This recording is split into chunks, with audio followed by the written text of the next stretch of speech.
Mais a primeira vez, que bom que você está aqui conosco hoje. É uma alegria muito grande, né? Estar aqui no meio de jovens, de famílias, de casais. Então sejam muito bem-vindos. Vou convidar você a pegar, você trouxe sua Bíblia, pode abrir lá no Evangelho de São Lucas, capítulo 4. Daí você que não trouxe, depois você lê na sua casa. Então, Lucas 4, versículo 16. Nós vivemos um tempo novo na nossa igreja. Hoje, primeiro domingo da Quaresma. O que é Quaresma? Um tempo chato de viver penitência, jejum, se abster de umas coisas, de carne. É só isso? Não, né? É mais uma chance que Deus nos dá. Você já recebeu alguma chance uma vez na vida? Aquela hora lá, né, que o pai queria tirar a cinta lá e a mãe... Olha, deixa pra próxima vez você vai ver, né? Você teve aquela chance, né? Nós, volta e meia, acabamos recebendo mais uma chance de Deus, né? Mais uma chance. E a Quaresma é esse tempo, mais uma chance, é um tempo de misericórdia que Deus nos dá. Um tempo de mudança de vida, não só um tempo chato. Até algum tempo atrás eu pensava assim, meu Deus, já chega de ser roxo. Essa cor da Quaresma, né? Um tempo sombrio, um tempo escuro, algo assim, né? A gente não pode nem se alegrar muito, uma coisa assim, mas não, né? Deus vai colocando também no nosso coração que é mais uma chance que vai nos dando, né? Para tudo, a igreja, como ela é mãe sabe o que o filho precisa, né? Mãe sabe se o filho está meio quentinho, está com febre, se ele está com fome, se é hora do mamar, né? Então a igreja como mãe, ela sabe nos dar tudo no seu tempo certo. Então esse tempo é um tempo de graça. Não podemos pensar assim como eu pensava, né? Esse tempo sombrio, chato. Não, é um tempo de graça, é um tempo para a gente mudar. Porque a gente sempre precisa mudar. Quem não precisa mais mudar nada aqui? Já podia ter ido para o céu, já podia ter, né? Nós estamos aqui nessa terra porque a gente precisa sempre estar melhorando, aprendendo cada vez mais, né? Então, nós vamos ver isso hoje, um pouquinho sobre isso. Lucas 4, versículo 16, vai dizer assim para nós. Dirigiu-se a Nazaré, Jesus, né? Onde se havia criado. Entrou na sinagoga em dia de sábado, segundo o seu costume, e levantou-se para ler. Foi-lhe dado o livro do profeta Isaías. Desenrolando o livro, escolheu a passagem onde está escrito em Isaías 61. O Espírito do Senhor está sobre mim, porque me ungiu e me enviou para anunciar a boa nova aos pobres, para sarar os contritos de coração, para anunciar aos cativos a redenção, aos cegos a restauração da vista, para pôr em liberdade os cativos, para publicar o ano da graça do Senhor. E enrolando o livro, deu ao ministro e sentou-se. Todos quantos estavam na sinagoga tinham os olhos fixos nele. Ele começou a dizer-lhes: hoje se cumpriu este oráculo, que vós acabais de ouvir. Todos lhe davam testemunho e se admiravam das palavras de graça que procediam de sua boca. E diziam: mas não é este o filho de José? Então lhes disse: sem dúvida me citareis este provérbio: médico, cura a ti mesmo. Todas as maravilhas que fizeste em Cafarnaum, segundo ouvimos dizer, faz-o também aqui na tua pátria. E acrescentou: em verdade vos digo, nenhum profeta é bem aceito na sua pátria. Em verdade vos digo, muitas viúvas havia em Israel no tempo de Elias, quando se fechou o céu por 3 anos e meio e houve grande fome por toda a terra, mas a nenhuma delas foi mandado Elias, senão a uma viúva em Sarepta, na Sidônia. Igualmente havia muitos leprosos em Israel no tempo do profeta Eliseu, mas nenhum deles foi limpo, senão o sírio Naamã. A estas palavras encheram-se todos de cólera na sinagoga. Levantaram-se e lançaram-no fora da cidade, e conduziram até o alto do monte sobre o qual estava construída a sua cidade, e queriam precipitá-lo dali abaixo. Ele, porém, passou por entre eles e retirou-se. Palavra da salvação. Glória a vós, Senhor. Glória a vós, Senhor.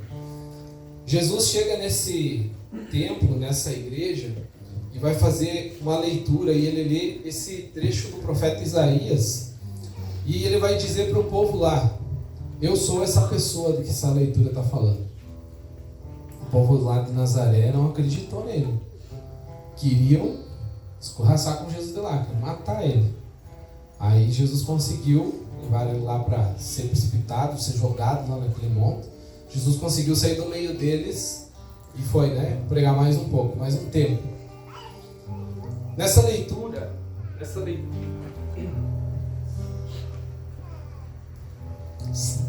foi a pique. Nessa leitura nós vemos então Jesus nos falando isso, e o que nós vamos meditar desse trecho todo que Jesus falou? Nós vamos pegar esse trechinho do ano da graça. Porque se a gente for buscar lá no Antigo Testamento, no Levítico, a gente vai ver que vai explicar para nós, no Levítico 25, vai dizer que era celebrado o ano do jubileu de 50 a 50 anos, Deus colocou na lei que seria um ano de perdão.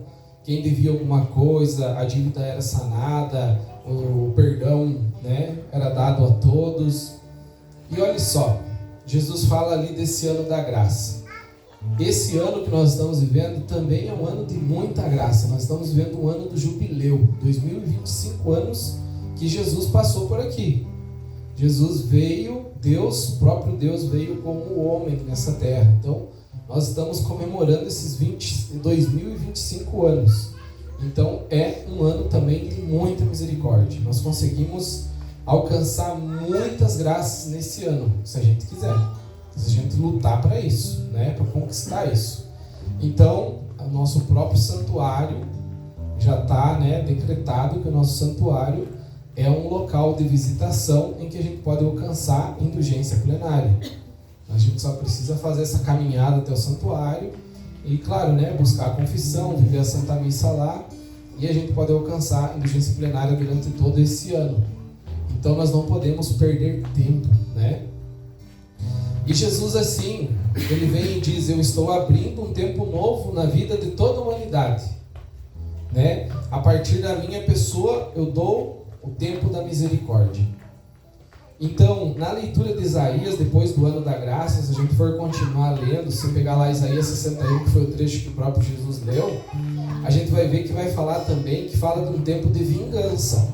Mas Jesus ali não falou, não quis ler esse trecho, Então, o tempo da vinda de Jesus, até a subida dele para o céu, já foi um tempo de muita graça, um tempo de misericórdia.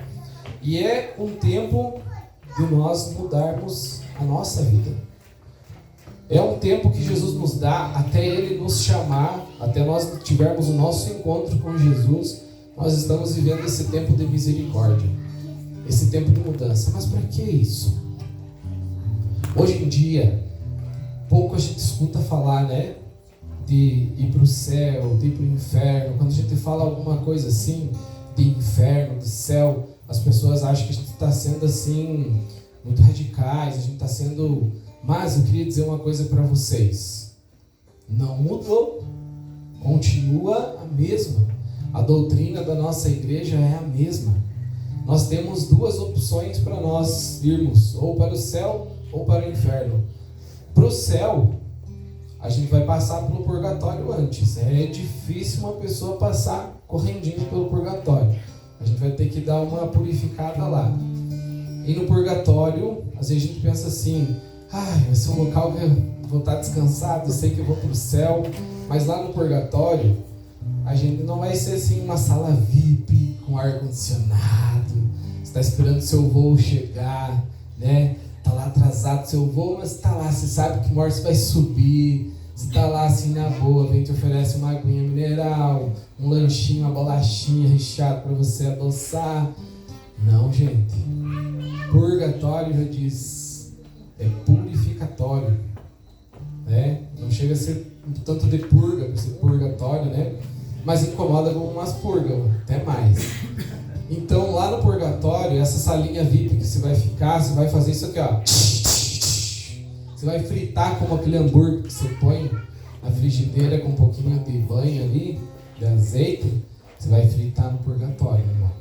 Nós temos lido nos últimos tempos, a gente leu, a gente até meditou aqui numa formação geral, um livro que fala muito do purgatório, o manuscrito do purgatório, que foi aprovado por diversos bispos e padres, que é uma irmã que conta toda essa história, que Deus permitiu que uma alma de uma outra irmã viesse e contasse para essa irmã o que ela estava passando no purgatório.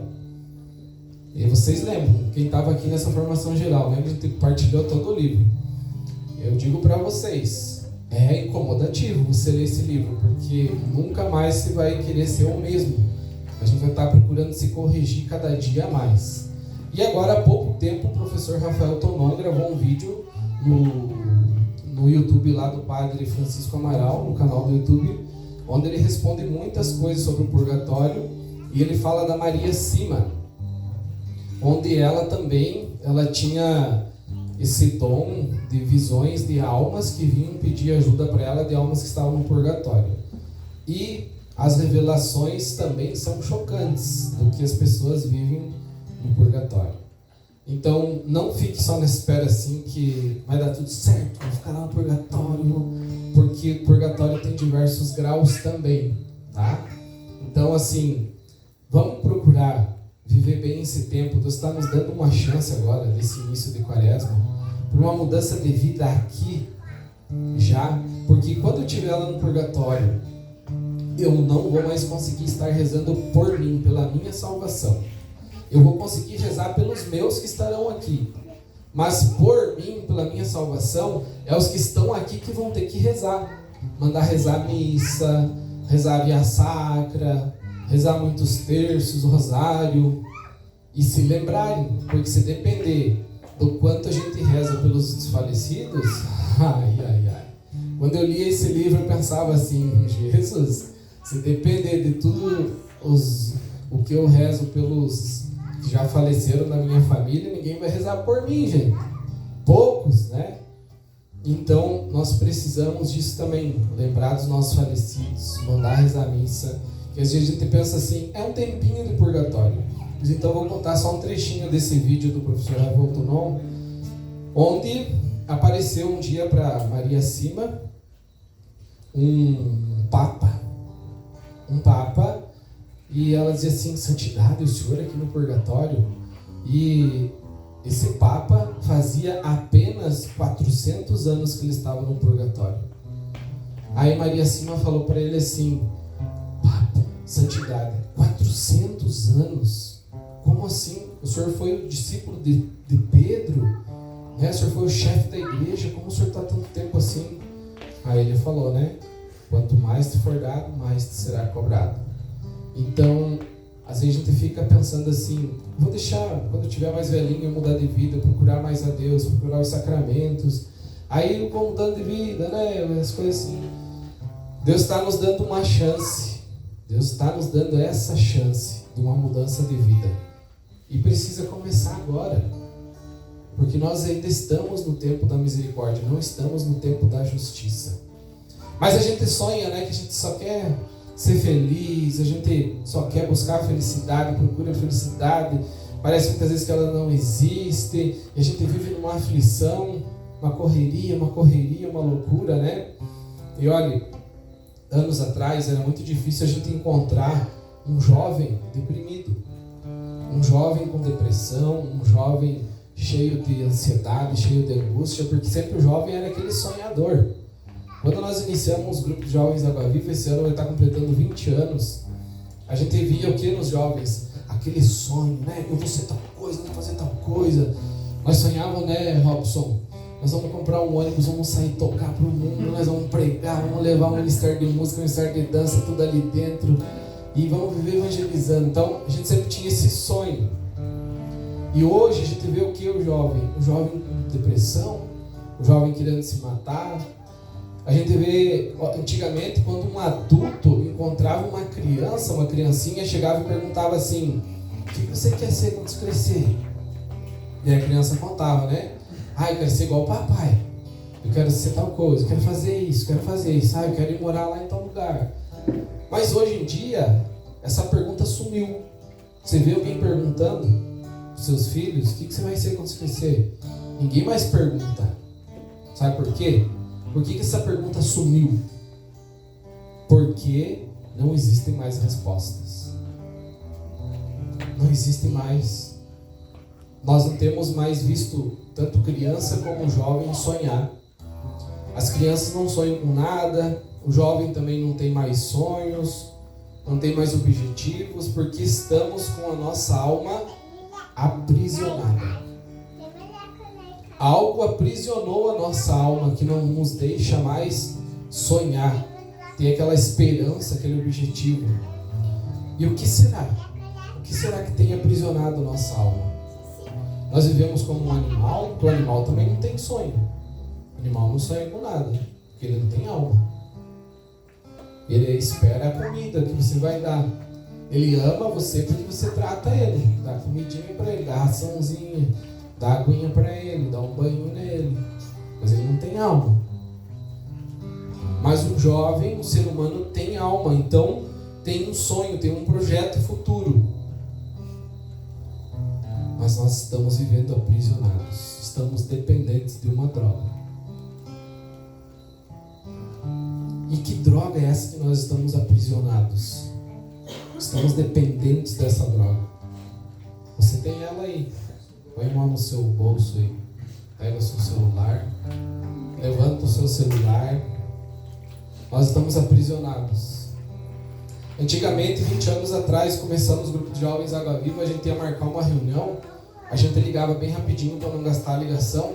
E dizia assim: ô Robson, vai ter reunião amanhã às 8 da noite. Então beleza, até amanhã, tá? Aí ligava lá pra Juliana lá: vai ter reunião amanhã às 8 da noite, vai ter reunião amanhã. Vinha todo mundo, não faltava ninguém. Todo mundo queria saber o que era a novidade, o que nós vamos fazer, o que vamos inventar agora. Hoje nós temos 28 grupos na comunidade, você manda, ninguém lê. Você marca uma reunião, vem a metade do povo que é para vir. Hoje nós estamos assim, com tudo tecnologia, cada vez mais difícil. Mais difícil de uma pessoa vir para uma formação, mais difícil de uma pessoa vir para uma reunião, mais difícil de você encontrar alguém que queira ajudar a fazer algo. Mas antigamente não, era mais sofrido, mas as coisas funcionavam, né?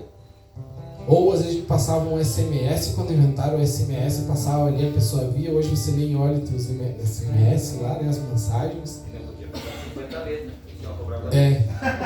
Não podia passar disso aí. Então, quando eu comecei a namorar a Josi, também não tinha WhatsApp, não tinha nada, a gente começou a mandar mensagem.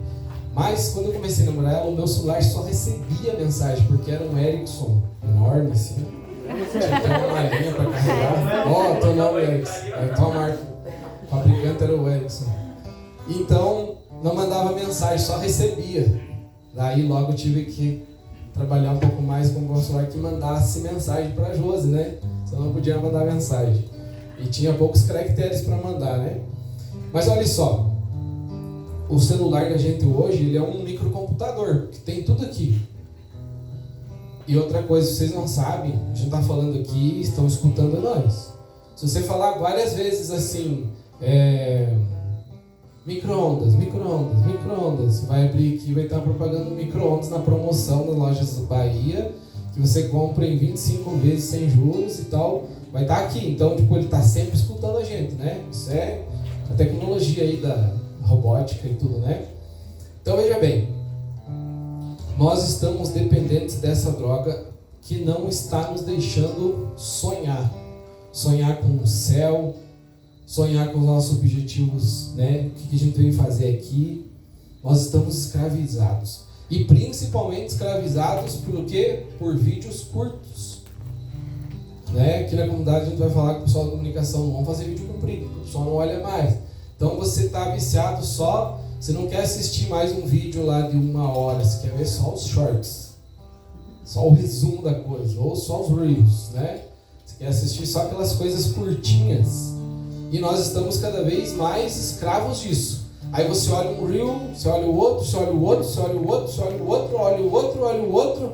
Quando você viu, passou 49 minutos, você estava ali olhando o reels. E daí no outro dia você diz assim: ai, precisava rezar. Estou carregado. Alguém alguém está fazendo alguma coisa de mal para mim, não estou conseguindo rezar. Nós estamos escravizados nisso aí. E cada vez mais, por quê? Isso aí vai gerando dentro de nós, é como a droga, vai gerando uma dopamina. Dopamina é um neurotransmissor que nos vai trazer alegria, satisfação. E isso é necessário para a nossa vida, né? O nosso cérebro fabrica, é necessário para a nossa vida, mas o que está escravizando? Porque estamos tendo dopamina em excesso. E tudo que é demais não presta. Até as coisas boas, se é demais, não presta. Então, os algoritmos, né, da informática, do celular, eles são tão inteligentes que eles vão colocando cada vez mais. Ele viu que você gostou de tal vídeo, ele vai apresentar cada vez mais aqueles vídeos para você ver. E você vai olhando, vai vendo o vídeo à vontade, né? Vai nos viciando isso aí. E esse neurotransmissor, ele aprisiona o nosso cérebro. E não nos deixa mais a gente sonhar com algo. Nós queremos o quê? Nós estamos ali olhando, a dopamina ela faz o quê? Ela espera que nós tenhamos bem logo uma recompensa disso tudo, porque você viu um negócio engraçado ali no vídeo, traz aquela relaxei agora, né? É uma recompensa, mas uma recompensa futura e imediata. Você quer algo só no imediato e surpreendente. Cada vez mais surpreendente, cada vez mais vídeos diferentes. E daí a gente vai estando tanto viciado nisso aí, que a gente vai vendo coisas que a gente tinha nojo, que começou a ficar interessante. Tô gostando da coisa, né? E é assim. E quando a gente está nisso, quem está na droga também vai ver que não existe semana que vem, você quer agora. Porque se você perguntar agora aqui, quem foi que descobriu o Brasil? 2 segundos está aqui. Quem foi? Tá aqui. Nós estamos acostumados com isso, então nós não conseguimos mais sonhar. Até o nosso cérebro, ele está sequestrado nessa recompensa imediata. Nós queremos tudo para agora.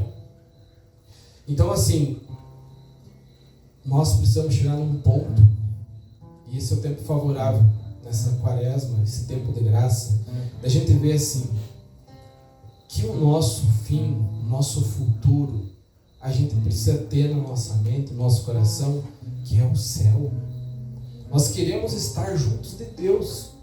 E o meu futuro, só eu posso tirar de mim mesmo. Só eu posso tirar de mim mesmo. Então, eu preciso sonhar com esse céu. Buscar o céu. Lutar para conquistar o céu. Deus nos chama a isso. Porque nós cristãos, o cristão é sempre jovem. Como o jovem tem seus sonhos, eu quero conquistar aquela moça que tem vindo aqui na comunidade. Eu quero conquistar aquele rapaz que veio, que me olhou. Mas hoje não tem nem visto isso. A gente conversa aí com os meninos, nem escuto mais coisas que eu escutava anos atrás. Os meninos vinham me falar assim: Adão, estou tentando conquistar aquela moça. A gente não vê mais isso, a gente não escuta mais isso. Porque até isso, o cérebro está aprisionado de uma forma que você só quer coisa imediata, você não quer mais conquistar. Você vai ali e você quer que seja tudo agora. Então nós não estamos conseguindo deixar nosso cérebro, nossa alma sonhar. E eu vou contar algo para você, mais você que são mais jovens. Vou pedir que você faça um ato de fé, que você acredite nessa verdade. E pode acreditar, porque eu já tenho 40 anos, não gosto de mentira, não sou da mentira. Eu vou falar uma coisa para vocês, vocês precisam acreditar nisso. Existia vida antes do celular. Existia vida. Que às vezes a gente está vendo uma juventude, uma geração hoje aí, que pensa assim: se tirarem o celular, o que eu vou fazer? Eu vou morrer. Como é que eu vou baixar um aplicativo para ver como que eu vou chamar a funerária? O que eu vou fazer? Como que vai ter vida aqui na Terra? Como é que eu vou baixar um aplicativo para saber como é que eu vou tratar de tal coisa? Como é que eu vou estudar? Mas eu digo para você, existia vida. E é verdade isso. Nós que estamos aí aprisionados, dependentes disso. Então, eu preciso lutar. Lutar por quê? Porque eu vou falar um pouquinho para você, só alguns trechos, não vou poder partilhar muita coisa, porque nós também temos um tempo. E participei de um retiro nesse feriado de carnaval, e esse retiro trabalhou uns exercícios espirituais de Santo Inácio de Loyola. Você já ouviu falar? Tem um filme dele no YouTube muito bom, você pode assistir, de Santo Inácio de Loyola. Foi um santo muito firme, ele era um cavaleiro das lutas, das guerras, e a partir do momento que ele machucou a sua perna lá, ele gostava muito de ler, e uma pessoa entregou um livro lá para ele, e ele começou a se encontrar com Deus. E ele começou a escrever esses exercícios espirituais, começou a escrever verdades, e chegou um ponto lá que até um pessoal da igreja queria acabar com ele, mas foi lá para a igreja ver, e vários bispos aprovaram tudo que ele escreveu, porque são verdade. Então, eu vou partilhar um pouquinho para você disso aqui, tudo que nós estamos falando, que nós precisamos ver assim, que nós precisamos entender. Santo Inácio fala para nós aqui, que Deus é o meu último fim, e pelo fim é que se regula tudo. O nosso fim não é estar nessa terra aqui usando somente as tecnologias, usando somente o celular, ou só correndo para alcançar isso, para alcançar aquilo. Nós precisamos ter isso na nossa cabeça, no nosso coração, que o meu fim é voltar para Deus. Se de Deus eu vim, eu preciso voltar para Ele. E também eu preciso ter na minha cabeça que as criaturas, tudo que não é ser humano é criatura. Então, o próprio celular é uma criatura, né? Nessa quaresma eu digo para vocês assim, a gente não pode perder tempo com umas coisas que vêm assim para a gente meditar sobre a árvore, sobre a plantinha. Eu não estou dizendo aqui para ninguém estar arrancando a árvore, plantinha, tá? Não interprete mal. Mas precisamos buscar a nossa conversão nessa quaresma. Não conversão de árvore, de plantas, de flores. A gente precisa lutar pela minha salvação, porque estão querendo também aprisionar nosso cérebro, a nossa visão, a nossa alma, aprisionar nós por inteiro, pensando só nas coisas, animais, né? Hoje, o que a gente vê? Essas histórias de mãe de pet, mãe de cat, e não sei o que mais, que famílias estão não querendo mais ter filhos porque já tem um cachorrinho em casa. Eu gosto muito de cachorro, mas lá fora, em casa, tem cachorro, morreu o meu. Lá fora, eu gosto muito de cachorro, mas não ocupa o espaço de uma criança. Então, hoje nós estamos assim, e aí se você tocar um cachorro da frente da porta da igreja, né? Esses dias tocaram um da frente da funerária lá, estouraram uma bombinha para esse cachorro parava de incomodar o velório que estava acontecendo, e o da funerária está sendo processado, porque estourou uma bombinha para assustar o cachorro. Então, são situações que a gente vê hoje que você nunca via antigamente. Por quê? Porque nós estamos escravizados, nosso cérebro está escravizado, né? E muitas querem que a gente continue assim, né? Daí a gente vê pessoas ali na praça se esfregando nas árvores, em vez de ir lá na igreja se encostar em Jesus, está se esfregando nas árvores para se descontaminar, para deixar as energias mal. Outro dia tinha um assim lá numa árvore. Então assim, a gente vê tanta coisa nesse mundo hoje, que é loucura, doideira que a gente tem visto. E a gente esqueceu o que é o nosso fim. E esqueceu também o fim das criaturas. Para que esse celular serve? Ele pode me ajudar? Buscar uma formação, assistir um vídeo, uma aula do Padre Paulo Ricardo, um filme de um santo para eu aprender. Quanta coisa a gente pode aprender. Mas não, nós temos usado para quê? Nós entregamos, parece que assim, a algema ali para ele, ó, me sequestro, estou aqui, pode me prender. Nós estamos dessa maneira. E cada vez mais a gente quer uma algema mais nova, mais tecnológica. E estamos ali amarrados nisso, né? Então assim, olha que Santo Inácio fala do fim das criaturas. Ele fala assim: e as outras coisas sobre a face da terra são criadas para o homem, para o ajudarem a conseguir o fim para que ele é criado, donde se conclui que o homem há de usar delas, tanto quanto o ajudem para o seu fim, e deve abster-se delas, tanto quanto disso o impeçam. As criaturas estão aqui para nos ajudar. Os animais estão aqui para nos ajudar, as árvores, a ecologia estão aqui para nos ajudar. Mas para servir o homem, não o homem que tem que servir as criaturas. Nós não estamos aqui para servir criaturas, para servir celular, para servir ecologia. Nós estamos aqui com essas criaturas para elas nos servirem. Então a gente precisa inverter a coisa aí, que nós estamos vivendo hoje. Aí, Santo Inácio veio nos lembrar, nesse retiro, o padre falava muito bem para nós lá, nós precisamos nos lembrar que um dia Jesus vai dizer assim: vem Marcos, vem Marcos. E daí o Marcos vai estar assim: eu atrasei meu relógio. Jesus não vai, eu não vou agora porque eu atrasei meu relógio. O tempo de Deus não é o mesmo que o teu. Não adianta você atrasar teu relógio. A nossa vida, outro dia a gente via aqui, né? A ampulheta do tempo, a areinha lá que vai descendo, vai descendo. O tempo está passando, e um dia Jesus pode chamar Eric. Dizer: vem, Eric. E você vai dizer assim: não, falta só eu ir lá me reconciliar com a minha mãe, reconciliar com a minha avó, pedir perdão lá, eu fiz isso, fiz aquilo. Não, vem, Eric, é agora. A gente não sabe quanto que vai ser. Talvez alguém vai sair daqui essa noite e amanhã a gente vai estar no teu velório. Triste, realidade. Talvez a gente vai sair daqui e amanhã eu vou estar no velório seu, ou vocês vão estar no meu, Deus o livre. Mas a gente sabe que isso é uma realidade.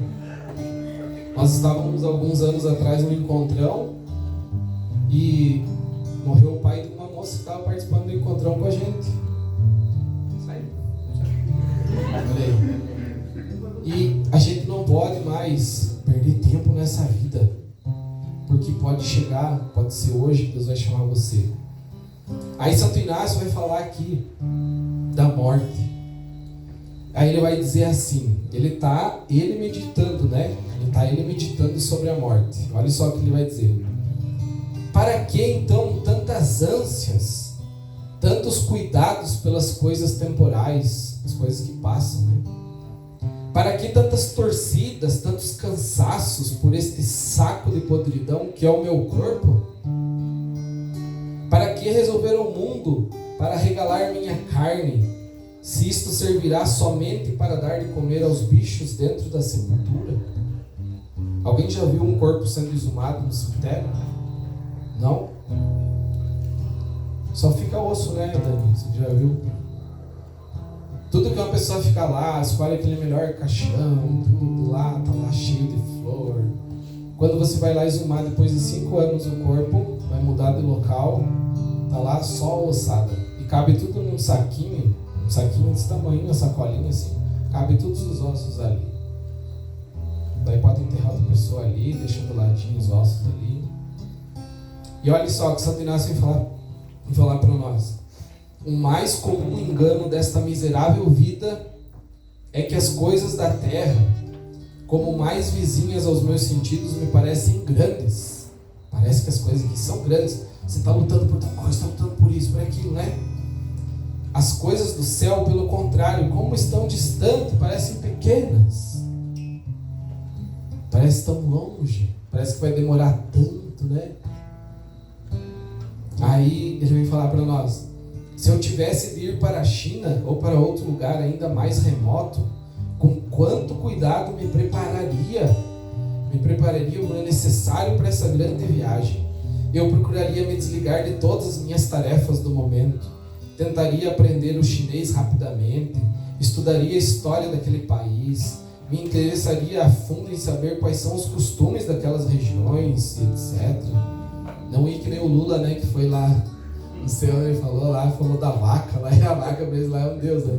Então, tipo, nem isso se informa o nosso presidente, né? Então, Santo Inácio está falando aqui para nós: vamos estudar a história daquele país, Vamos a fundo, né? Os costumes. E olha só. E havendo eu de passar deste para o outro mundo, do tempo para a eternidade, num instante e como de um salto, quero fazer isto de improviso sem me preparar. Não parece monstruosa essa minha insensibilidade, que em se tratando do meu sumo bem ou sumo mal, eu fique adormecido? Devo implorar a Santíssima Virgem que me desperte desse sono maldito e abandone todos os outros negócios. Olha o que Santo Inácio está falando para nós. E é verdade isso, né? Quando a gente vai viajar, a gente se prepara, a gente prepara a mala bem arrumadinha, a gente quer saber, né, o que acontece lá, o que não acontece, o que nós vamos viver lá. E olha só, nós temos uma morada eterna que um dia nós iremos, ou para o céu ou para o inferno.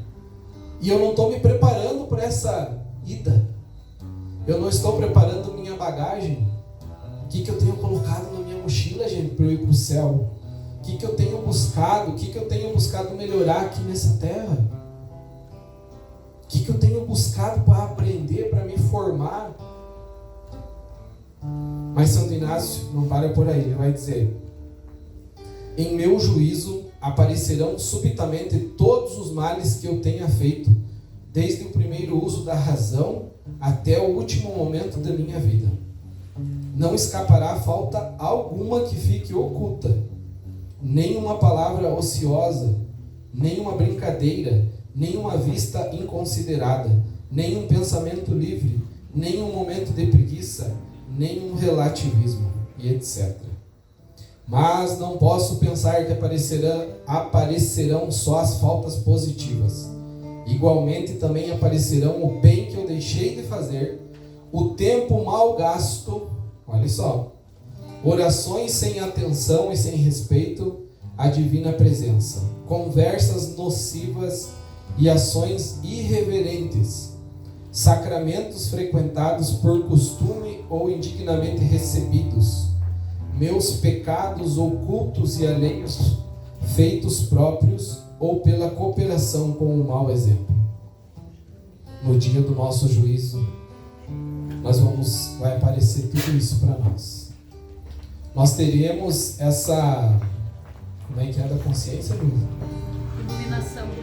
Iluminação da consciência, onde nós estaremos vendo tudo isso, os nossos tempos mal gastos, os nossos tempos aprisionados, né, no nosso celular, tudo isso nós teremos e não estamos nos preparando para isso. Aí ele vai dizer: tudo isto eu verei sozinho, espavorido, sem haver quem fale por mim e me escute. Verei tudo isso como uma grande luz, que terá participado da sabedoria de Jesus Cristo, de onde virei a conhecer o pecado, a respeito do qual agora faço tão pouco caso. Será um espetáculo ver num só lance todo o horror de meu pecado e de minha malícia. Será mais espantoso do que se eu visse a enormíssima figura de todos os demônios juntos. Olha a meditação desse santo. E olha só, a sentença desse juízo será definitiva e imutável, não muda. Justíssima e pronunciada pelos lábios do mesmo Salvador, com uma voz interna no íntimo de minha alma. Quando tiver essa sentença definitiva, não existe assim, é definitivo que você vai para o inferno, e ele vai espernear, ele vai chorar, ele vai recorrer, vai pegar um advogado, vai entrar na justiça. Não existe mais. É irrevogável, é imutável. Não tem mais. É a nossa sentença. E olha, ele vem dizer: se eu tiver a desgraça de ser encontrado naquele momento em pecado mortal, ouvirei de Cristo com um tom espantoso: afasta-te de mim, maldito, pois não mereces estar comigo. Vai teu fogo eterno. Mas daí ele vem dizer: e pelo contrário, se eu tiver observado a lei de Deus aqui, ouvindo uma sentença de bênção pela qual o mesmo Senhor me convida para o céu, como abençoarei minha fidelidade, minha penitência, minha caridade? É possível que aquelas minhas poucas fadigas serão recompensadas com tanto bem. Imagine que bem enorme nós estarmos de frente com o próprio Deus, contemplar a face do Senhor. Aí Santo Inácio vai dizer que penitência não faria eu, se soubesse de tudo isso, né? Que penitência não faria eu voluntariamente se me fosse permitido e retornar para emendar-me de meus erros, para me corrigir. Caso não morra em estado de graça, que atos de humildade não praticaria, de que gostos não me privaria. Que a gente acha tão difícil, né? Se abster de carne na sexta-feira, de fazer um jejum, escolher alguma coisa para a gente se penitenciar nessa quaresma, só 40 dias. Aí ele vai dizer, chegou o tempo de eu tomar essa resolução e começar uma vida digna do nome de cristão, membro desta entidade, sem ouvir mais a maldita cantinela de minha sensualidade. Sem deixar, né, que a nossa carne nos mande, sem deixar que a nossa vontade nos mande. Aí, já estou encerrando aqui, ele vai dizer que me parece então este grande dia, tenho ajustado minhas as contas para aquele exame tão exato. Os pecados que estiverem cobertos com a verdadeira e legítima penitência não me causarão terror, mas aqueles que eu calei na confissão me aterrarão horribilissimamente, juntos com tantas ingratidões aos imensos benefícios divinos e com a obrigação que eu tinha de não esquecer os exemplos da morte e paixão de Jesus Cristo. Devo ter presente quanto me encherão de horror as outras monstruosidades de minha vida. Que maldita segurança é, pois, a que não me deixa temer esse dia. Nós achamos que nós somos pessoas tão seguras, né? Que a gente domina tudo com as nossas mãos. Que a gente quer dominar tudo, pessoas, negócios, tudo. Aí, olha só, Santo Inácio vai dizer para nós, que maldita segurança é, pois a que não me deixa temer esse dia, que tanto temeram os maiores santos. Eu que faço tanto caso do juízo dos homens e tão pouco ou nenhum faço daquele tribunal divino que mete horror até aos mesmos demônios. Aí ele fala um pouquinho para nós aqui do inferno. Ele falou aqui para nós da morte, ele vem falar para nós do inferno. Ele vem falar para nós, olha só, esta é a primeira verdade que hei de deixar bem assentada em meu espírito: o inferno existe. Então muitos querem pregar para nós que o inferno não existe mais, que é só a gente fazer uma obra de caridade aqui, é só a gente fazer tal coisa, que não existe mais, é só um tempo lá de sofrimento, depois vai para o céu e assim vai.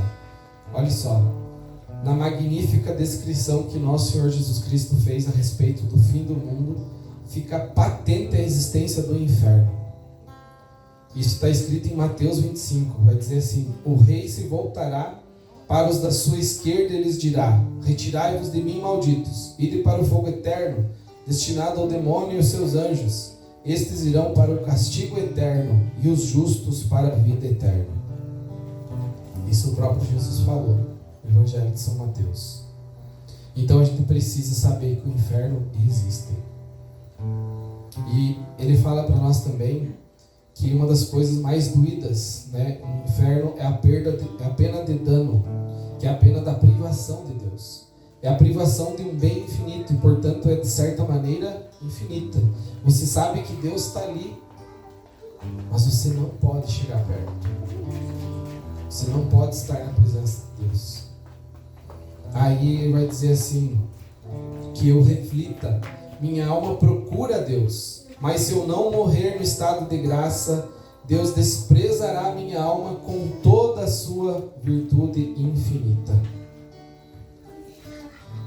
Então, nessa noite, é isso que nós queremos juntos aqui pedir essa graça a Deus, de nós vivermos bem esse tempo da quaresma, e viver bem esse tempo que é de uma maneira ou outra um presente para nós, uma mudança de vida. Nós não sabemos como será o dia de amanhã. Há poucos dias, né, Josi, nós passamos por um acidente de carro. A gente vinha vindo de Joaçaba, formatura da minha sobrinha, toda a família lá reunida, tudo muito bom, festejando. E na volta de Joaçaba para Campos Novos, eu com muito sono, a gente acordado cedo, aí já era 1 e pouco da manhã, a gente voltando. E o que aconteceu? A hora que me acordei, só o carro se batendo assim, graças a Deus a gente caiu, saiu do acostamento, caiu pro lado direito da pista, não foi pro esquerdo, tá de ponto contra o carro, e do outro lado esquerdo era uma pirambeira também. Então ali do outro lado eram umas rochas, né, e tinha um espaço com um gramado, mas tinha muita pedra também no meio. Logo que o carro caiu na valeta, já tinha uma boca de lobo de concreto, o carro foi quebrando tudo por baixo, já estourou o airbag, e o carro pisava no freio, segurava o volante e não segurava mais, porque quebrou tudo, né? Eixo, semi-eixo, quebrou a mocinética, quebrou a caixa. Foi quebrando tudo por baixo. O carro, com a graça de Deus, não capotou. A hora que parou, que a gente sentiu que parou, não enxergava nada, aquele airbag no rosto assim. Parou porque deu numa placa, e essa placa travou entre o pneu e o para-choque do carro. O carro foi com as duas rodas, uma para cada lado assim. E travou o pneu. E você imagina que está escrito nessa placa: use freio do motor. Aí, esses dias nós meditávamos lá em casa assim, né? Até nisso Deus está falando. Essa vida agitada, essa vida acelerada, essa vida que a gente acha que a gente domina tudo, Deus vem falar numa placa: use o freio, desacelere, segura, para que tanta agitação? Daí chegou a polícia: vamos fazer teste do bafômetro, porque não pode fazer, não tinha tomado um gole de álcool, era sono mesmo, foi aquela piscada, mas podia ser a piscada da morte, gente. Quando a gente desceu do carro, naquela escuridão, o carro ali estourou os airbags, cheirava queimado, a Josi dizia assim: vai pegar fogo, e a minha porta não abria, porque amassou tudo assim. Tivemos que sair tudo pela outra porta, perdeu o sapato, achava um sapato, né? Você vê ali assim, meu Deus, e agora? No meio de uma escuridão, 1h30 da madrugada. Mas podia ter capotado, podia ter morrido. Já pensou se eu perdesse minha esposa, perdesse meu filho? Mas o que a gente vê? Já na mesma hora, mais uma chance de Deus. Muda de vida, desacelera. Olha até a plástica ali Deus colocou. Use o freio, desacelera. Usa esse tempo. São 40 dias da quaresma. A gente acha tudo tão difícil, né? E ainda fala mal do Frei Justo, que está lá às 4 da manhã rezando o rosário. Fala mal das irmãs do Instituto Rest, que estão lá lutando, rezando às 4 da manhã, toda madrugada, dizendo que o padre, que o frei quer ser famoso, que o padre quer fazer tal coisa, que as irmãs querem só ibope. Vai se catar, né? É um tempo para nós rezar. É um tempo para a gente ter vergonha na cara do que nós estamos fazendo, do que nós estamos vivendo. É um tempo da gente fazer um propósito, pelo menos algumas horas, sem pegar o celular, deixar na gaveta lá, porque aqueles que convivem na sua casa, eles falam. De uma maneira ou outra eles falam, talvez não saia a voz, mas fala, né? Pelos gestos. A gente pode conviver, a gente pode viver com a pessoa, a gente pode passar momentos felizes. Largar isso, largar essa correria, essa agitação.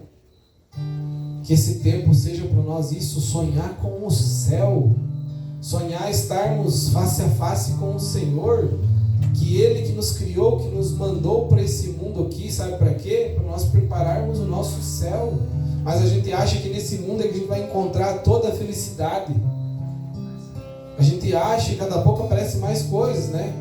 E vem coisas, a gente vai se incomodando com isso, se incomoda com aquilo, se incomoda com aquilo. Mas nós estamos aqui para viver, e viver dignamente, mas também viver também esperando esse céu, tendo esse objetivo, tendo esse sonho de um dia se encontrar com o Senhor. Para que tanta agitação?